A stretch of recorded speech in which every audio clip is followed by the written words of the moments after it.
dengan babul akli wasyurb, adab-adab makan dan minum. Jamaah sekalian, Allah Subhanahu wa taala menjadikan makan dan minum sebagai sesuatu perbuatan yang mubah. Allah Subhanahu wa taala menyebut di dalam surah Al-A'raf ayat 30, Ya bani Adam khudu zinatakum 'inda kulli masjid. Wahai Bani Adam, wahai manusia, ambillah pakaian yang paling indah ketika memasuki masjid. Wa kulu washrabu wa la tusrifu. Dan makanlah serta minumlah, tetapi jangan berlebih-lebihan. Innahu la yuhibbul musrifin. Karena sesungguhnya Dia Allah tidak menyukai orang yang melampaui batas. Kemudian model makanan apa yang dianjurkan Allah Subhanahu wa taala sebagaimana tersebut di dalam surah Al-Baqarah ayat 168. Ya ayyuhan nasu kulu mimma fil ardi halalan طيبا ولا تتبعوا خطوات الشيطان إنه لكم عدو مبين. Ya ayyuhan nas, wahai manusia, kulu mimma fil ardi halalan thayyiba, makanlah dari segala apa yang ada di atas bumi halalan thayyiba, yang halal lagi thayyib. Wala tattabi'u khutuwatis syaitan, dan janganlah kalian mengikuti jejak langkah syaitan. Innahu lakum aduwwum mubin, karena dia atau syaitan itu adalah musuh yang nyata bagimu. Nah, maka pada bab yang ke-13 atau hadis yang ke-13 ini terkait dengan adab-adab makan dan minum. An Abi Hurairah radhiyallahu anhu qala, diriwayatkan dari Abu Hurairah radhiyallahu anhu,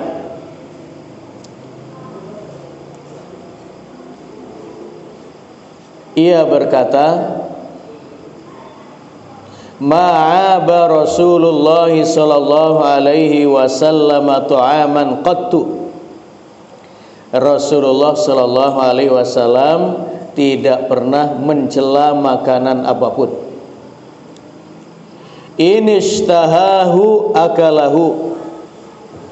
Kalau Rasulullah memiliki selera, maka dia akan memakannya.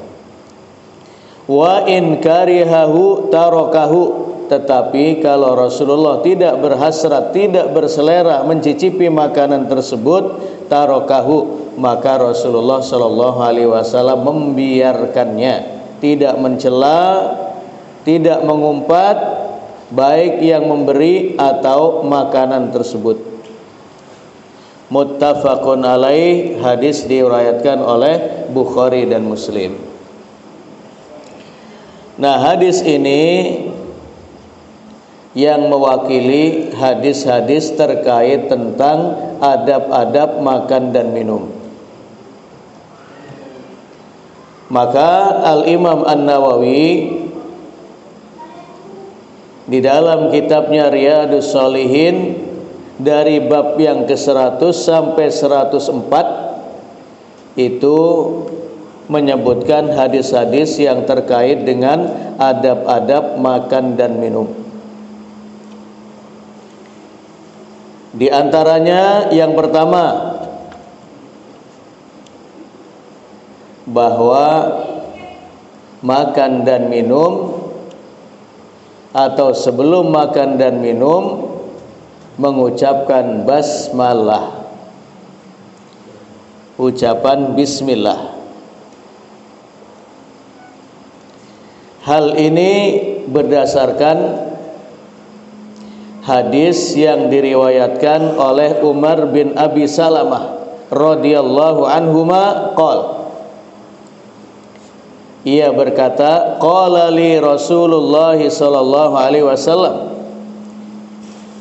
Pada suatu hari Rasulullah sallallahu alaihi wasallam bersabda kepadaku pada saat kami berada di depan hidangan. Rasulullah bersabda, "Ya gulam, wahai anakku." Karena Umar bin Abi Salamah ini termasuk anak tiri Rasulullah sallallahu alaihi wasallam. Karena Umar bin Abi Salamah itu putra dari Abu Salamah, suami dari Ummu Salamah. Jadi Umar bin Abi Salamah terhitung anak tiri Rasulullah sallallahu alaihi wasallam. Nah, ketika ia berada di hadapan Rasulullah sallallahu alaihi wasallam ketika menghadapi hidangan, maka pesan Rasulullah sallallahu alaihi wasallam, "Ya gulam, sammillah." Wahai putraku, wahai anakku, ucapkanlah bismillah. Wa kul biyaminik, makanlah dengan tangan kananmu. Wa kul mimma yalik, dan makanlah dari sesuatu yang paling dekat denganmu. Jadi kesalahan yang diperbuat oleh Umar bin Abi Salamah pada waktu itu, ia mengambil makanan yang berada di dekat Rasul, langsung mengambil begini. Maka dari situ Rasulullah sallallahu alaihi wasallam memberikan pengajaran adab makan dan minum sekaligus 3 poin.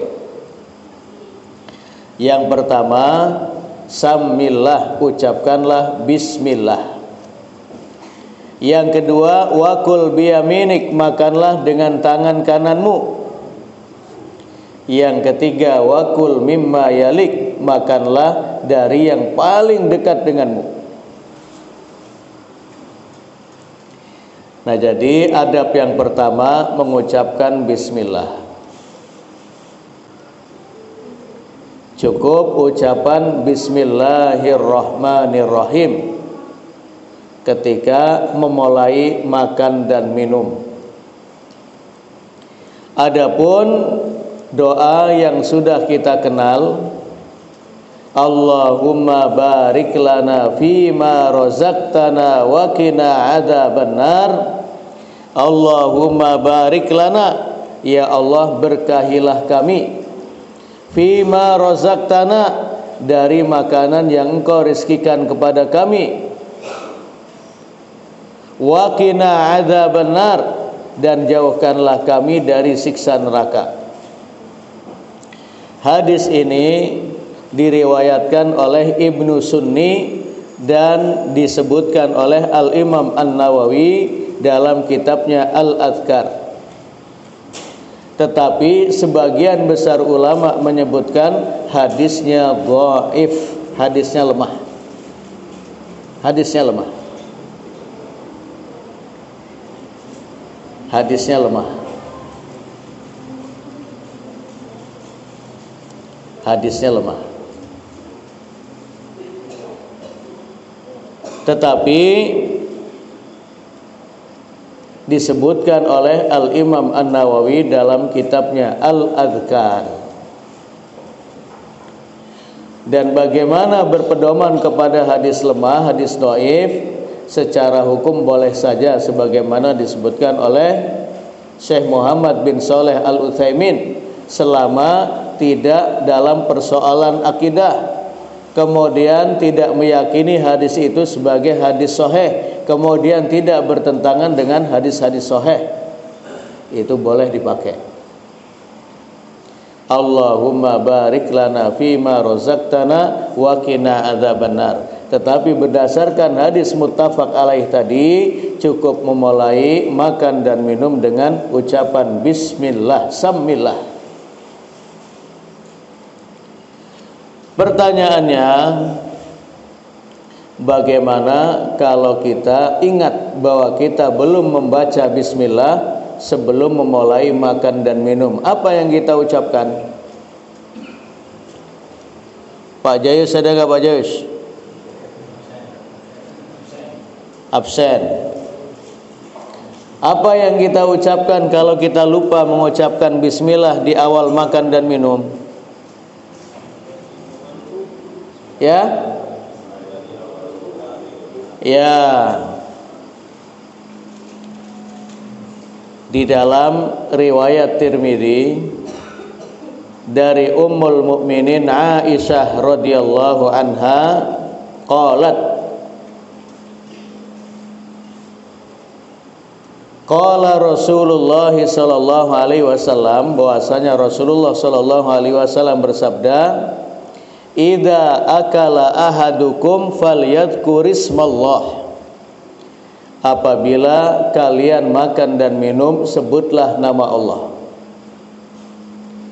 Fa in nasiya an yadhkurasmallah, apabila lupa untuk mengucapkan bismillah ketika memulai makan dan minum, falyaqul, hendaklah ia mengucapkan bismillahi awwalahu wa akhirahu, dengan menyebut nama Allah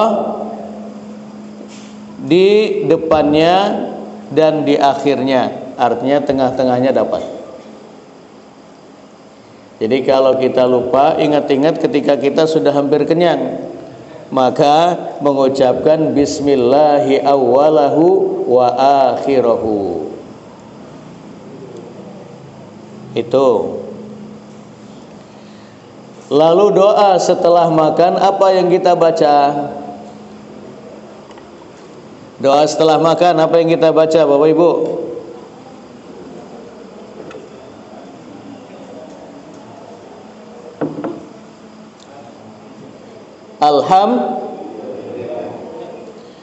Alhamdulillah apa?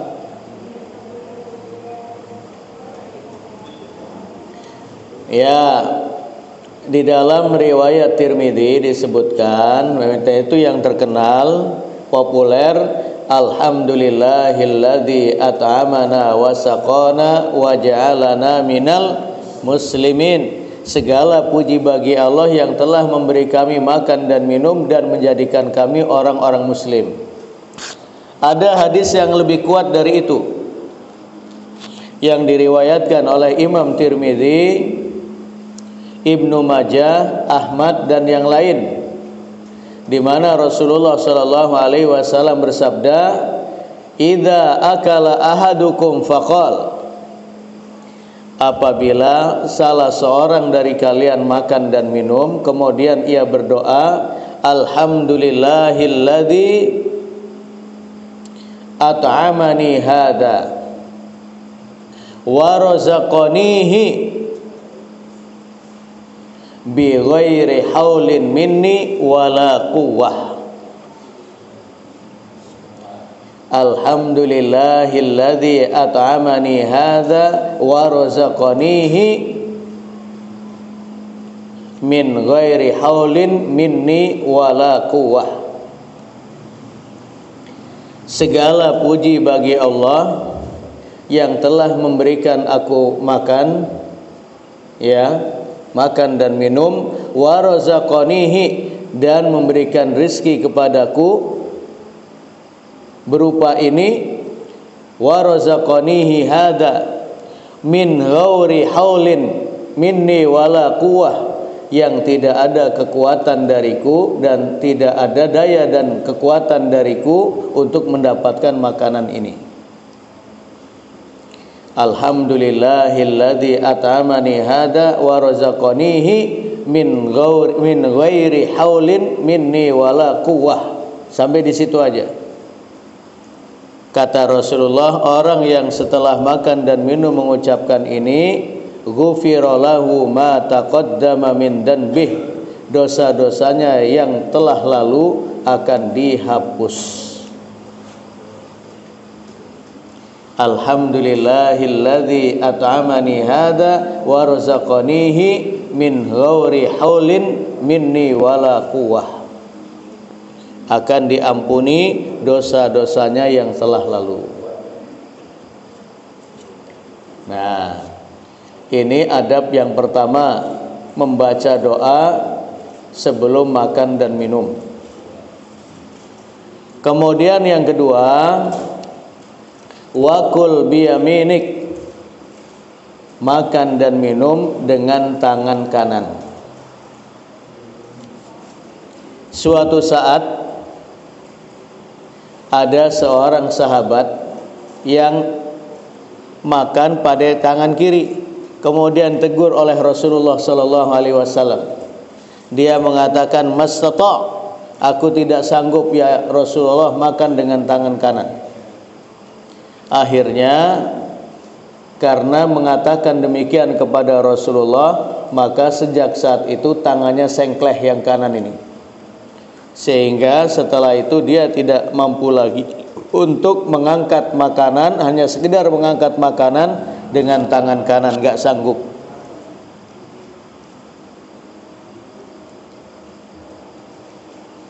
Kenapa dengan tangan kanan? Karena syaitan itu hikmahnya ya'kulu wa yashrab bishimalihi. Orang yang makan dan minum dengan tangan kiri itu mengikuti jejak langkah syaitan. Karena syaitan itu makan dan minum dengan tangan kiri. Kalau memang ini yang terjadi, berapa banyak syaitan yang makan dan minum di atas bumi? Ya. Bahkan terkadang tidak jarang tokoh-tokoh agama tanpa sadar karena kebiasaan sejak kecil makan dan minum dengan tangan kiri, atau terutama minum dengan tangan kiri, selalu minum dengan tangan kiri, menjadi kebiasaan. Kemudian yang ketiga, wakul mimma yalik. Adab yang ketiga adalah makan dan minum dari yang paling dekat dengan kita. Maka kalau kita makan bersama, atau misalnya bulan puasa iftar jama'i, maka sebelum kita mengambil makanan yang jauh, itu izin dulu kepada orang yang paling dekat, "Maaf, saya mengambil makanan, boleh apa enggak?" Itu adabnya. Maka Islam itu luar biasa, tidak tamak dengan makan dan minum. Apalagi kalau dari jauh dideket-deketin lagi. Ya. Itu yang ketiga. Yang keempat, tidak mencela makanan. Makanan apa ini, bosen? Ya, hati-hati nih santri nih. Hati-hati jangan mencela makanan, walaupun jenisnya mirip-mirip yang dimakan setiap hari. Jangan dicela.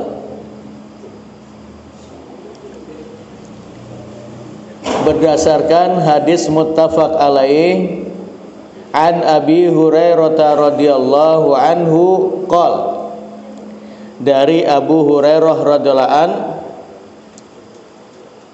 ia berkata, ma'aba Rasulullah sallallahu alaihi wasallam ta'aman qat. Rasulullah tidak pernah mencela makanan apapun. Inistahahu akalahu.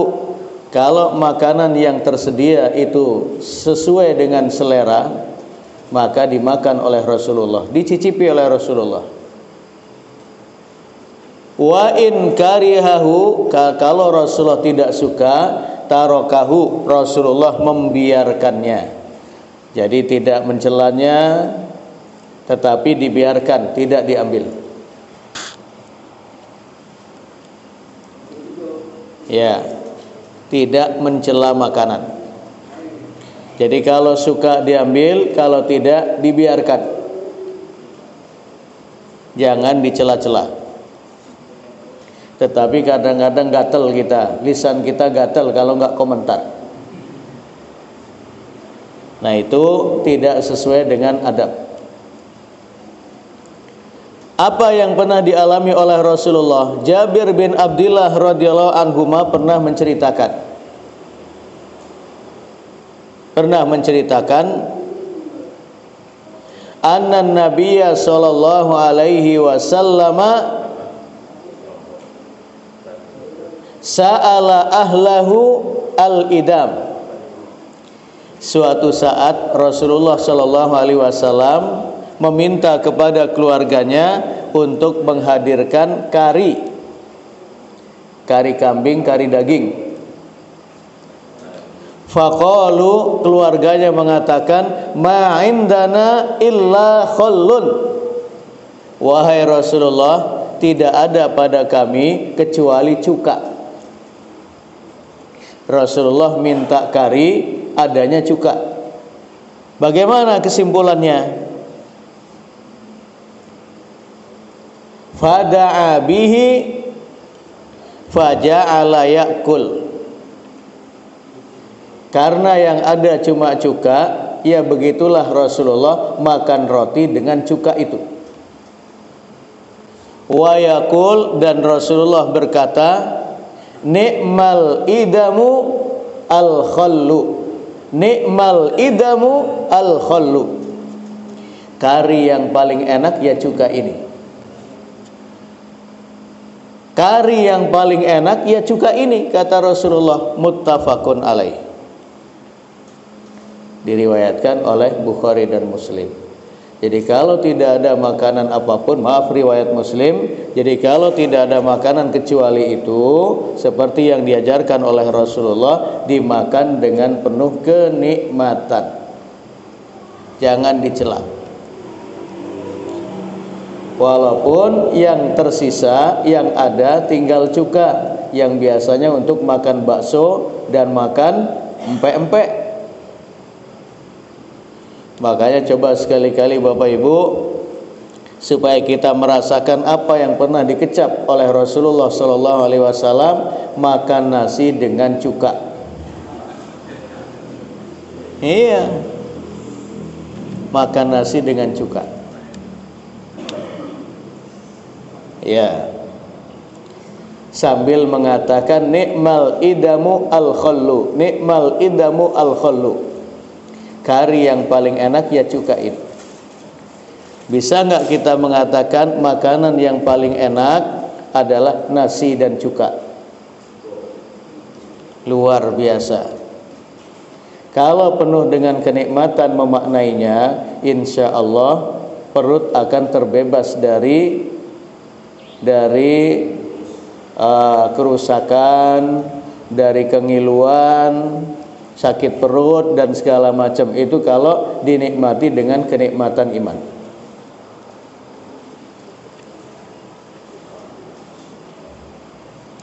Adab yang berikutnya. Adab yang berikutnya. Bagaimana kalau kita ditawari oleh orang lain makan dan minum sementara kita dalam keadaan puasa? Makan dan minum dalam keadaan puasa. Sebagian orang kalau memang puasa sunnah dibatalkan katanya. Ini dasarnya ini, muttafaq alaih. An Abi Hurairah radhiyallahu anhu, diriwayatkan dari Abu Hurairah radhiyallahu anhu qala, ia berkata, qala Rasulullah sallallahu alaihi wasallam, bahwasanya Rasulullah sallallahu alaihi wasallam bersabda, idza du'iya ahadukum falyujib. Apabila salah seorang dari kalian diundang untuk menghadiri makanan, hadirilah. Hadir.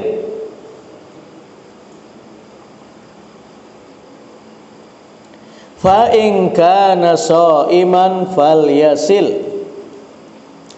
Kalau pada saat itu dia sedang berpuasa, lanjutkan puasanya. Ini dalilnya ini. Wa in kana muftiran falyat'am. Dan apabila pada saat itu tidak dalam keadaan puasa, makanlah. Nah itu. Jadi kalau sedang berpuasa, walaupun puasa sunnah, nggak ada menggugurkan puasanya hanya karena diundang makan dan minum. Apalagi kalau niatnya setengah-setengah. Ya Allah, saya niat puasa, tapi nanti kalau ada yang ngundang ya terpaksa. Nggak bisa. Fa in kana shaiman falyasil. Apabila dalam keadaan puasa, lanjutkan puasanya. Enggak ada alasan. Wah, ini karena puasa sunnah. Enggak, sama-sama niatan puasa. Wa in kana muftiran falyat'am. Kalau tidak dalam keadaan puasa, lanjutkan makan dan minum. Itu. Taib, sebelum dilanjutkan ada yang bertanya? Ada? Ya. Kalau seandainya Allah ciptakan kidal, ini bagaimana dengan hadis yang tadi? Ya. Terkecuali dalam keadaan itu. Itu pun biasanya kalau kedal itu bukan berarti tidak bisa makan dengan tangan kanan, bisa, walaupun kekuatannya berada di tangan kiri. Tapi kalau hanya sekedar mengangkat makanan bisa, kecuali kalau nyemes itu baru nggak bisa. Ya, tetapi kalau sekedar makanan, ya tadi itu bahasannya. Sahabat tadi mengatakan mastato itu karena kedal itu. Artinya secara asal walaupun kedal, tetap kalau hanya mengangkat makanan sanggup. Kecuali kalau nggak punya tangan, lain lagi. Mudah-mudahan dengan sebab itu kedalnya itu menjadi kanan. Ya, kalau sudah sampai tahapan itu artinya sudah darurat. Tetapi kalau baru sekedar kekuatannya di tangan kiri, tetap saja dilatih untuk mencontoh Rasulullah Shallallahu Alaihi Wasallam. Jangan sampai kena laknat Rasulullah seperti sahabat tadi, selamanya malah kepleh. Karena dianjurkan oleh Rasulullah makan dengan tangan kanan, ngomong nggak bisa karena kedal itu. Ya. Ada lagi? Ada Ustaz. Ya. Termasuk makan bakwan itu gimana Ustaz? Bakwan, cabai. Nah ini sering, apakah itu boleh, tetap dibolehkan atau memang harus cabai ganti kanan? Karena yang banyak ini bakwan cabai. Ya, nyatanya sebenarnya kalau kita biasa melatih itu gampang-gampang saja. Artinya gantian lah. Gantian, bakwan dulu. Ya samalah seperti makan bakso itu kan. Ya, makan bakso kan enak dengan tangan kanan, tangan kiri. Baksonya pakai tangan kiri, enak betul. Ya gimana nggak enak, itu ajaran syaitan. Kelihatannya nikmat, tetapi tidak barokah. Sama seperti cabai tadi. Karena tidak ada satu hadis pun yang menyebutkan bahwa Rasulullah Shallallahu Alaihi Wasallam pernah makan dengan tangan kiri. Kalau Rasulullah disebutkan minum dengan tangan, jangan dengan sambil berdiri, ada. Terutama ketika Rasulullah selesai tawaf, itu minum air zam-zam dengan berdiri, tetapi dengan tangan kanan, bukan dengan tangan kiri. Itu yang menjadi dasar. Kata sebagian orang, boleh minum air zam-zam dengan berdiri, tetapi itu bukan dasar yang tepat. Artinya Rasulullah terlihat berdiri minum air zam-zamnya pada saat itu, bukan di tempat-tempat yang lain. Nah itu. Dan itu insya Allah tidak akan mengurangi kecepatan kita dalam makan bakwan. Gantian bakwan cabe, toan cabe, ya nggak ada masalah. Insya Allah ada barokahnya. Ada lagi? Ada lagi? Ya. Kemudian ada berikutnya. Kalau ada orang yang mengundang kita untuk 5 orang. Untuk 5 orang. Tiba-tiba ada yang ikut di belakang kita. Apa yang perlu kita sikapi? Ini berdasarkan hadis yang diriwayatkan oleh Abu Mas'ud Al-Badriyyi radhiyallahu anhu, qal da'a rajulun an-nabiyya sallallahu alaihi wasallam li ta'amin sana'ahu lahu. Suatu saat Rasulullah sallallahu alaihi wasallam diundang oleh seorang sahabat untuk dijamu makanan. Khamisu khamsatin, dan makanan yang tersedia itu untuk 5 orang atau undangannya untuk 5 orang. Fatabi'ahum rajulun, ternyata bersama dengan Rasulullah bukan 4 orang tapi ada yang lain 5 orang. Bagaimana ini? Falamma balagul bab, ketika Rasulullah sudah sampai di depan rumah pintu orang yang mengundang itu, qala Nabi sallallahu alaihi wasallam, Rasulullah bersabda,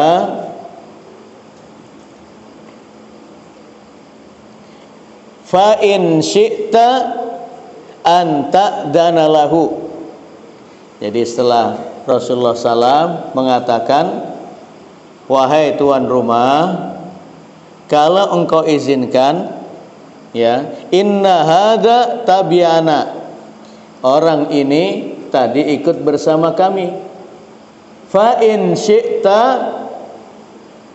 an ta'dana lahu, kalau engkau mengizinkan dia ikut masuk bersama kami. Wa in syi'ta raja, tetapi kalau engkau menghendaki yang lain, biar saya perintahkan dia untuk pulang. Qal, laki-laki yang mengundang tadi mengatakan, bal adzin lahu ya Rasulullah.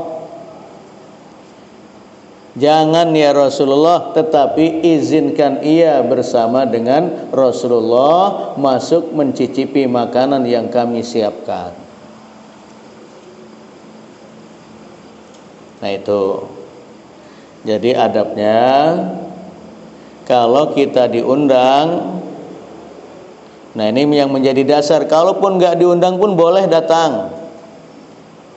Kalau ada yang menyampaikan itu, atau kalau tidak ada yang menyampaikan, kita yang menyampaikan langsung. Ngetok pintu, tok tok tok. Assalamualaikum, maaf saya nggak diundang, boleh nggak saya masuk? Boleh nggak saya bergabung? Nah kalau diizinkan masuk, kalau tidak pulang. Atau kalau ada yang membawa atau yang ikut seperti dengan Rasulullah tadi, Rasulullah mengajari kita adab, meminta izin dulu kepada tuan rumah karena dia tidak masuk dalam undangan. Kalau engkau izinkan karena dia datangnya bersama kami, izinkan masuk. Kalau tidak, ya biar dia pulang. Bal adzin lahu ya Rasulullah, tidak ya Rasulullah, tetapi saya izinkan. Jadi harus ada bahasa verbal, boleh masuk. Maka kalau Pak Sardi ngundang tasyakuran, misalnya dapat bonus dari wali kota, dari wali kota 25 juta cash. Nah, Pak Sardi ngundang kita jamaah Masjid Abu Bakar. Artinya berarti yang biasa sholat di Masjid Abu Bakar. Nah, ternyata pada saat itu ada jamaah lain yang kebetulan lewat, entah dari pulang kerja atau pulang kuliah atau macam-macam lah, ikut gabung bersama kita karena sudah mengenal Pak Sardi, ikut.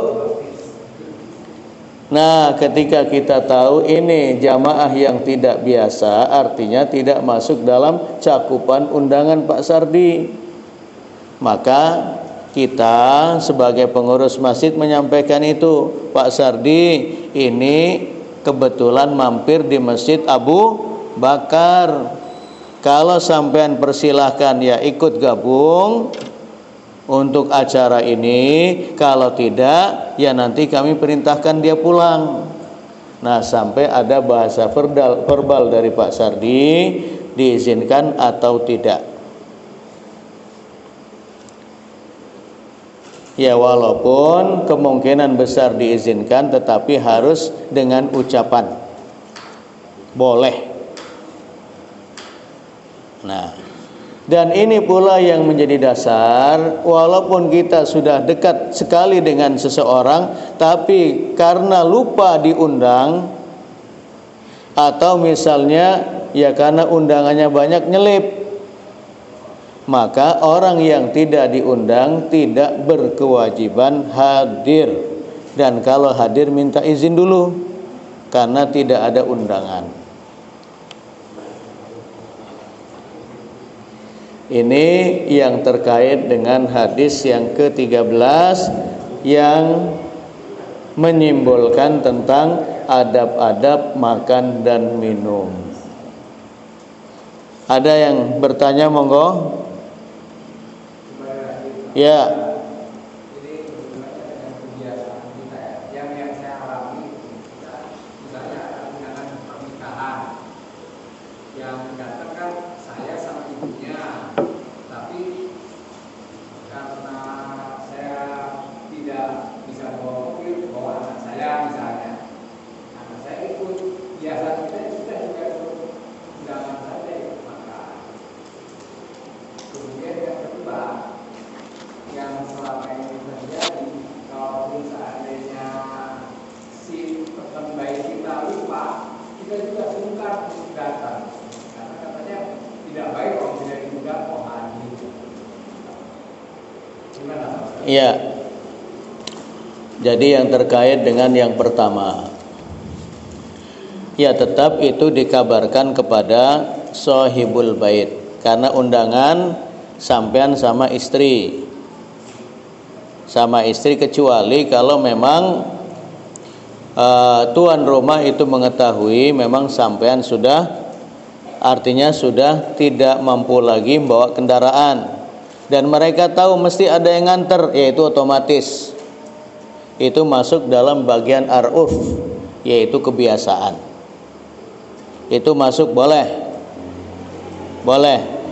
Terlebih kalau memang yang sahibul bait tahu, ya bertanya kepada jenengan, oh ya yang bawa mobilnya mana, suruh masuk kalian, itu lebih bagus.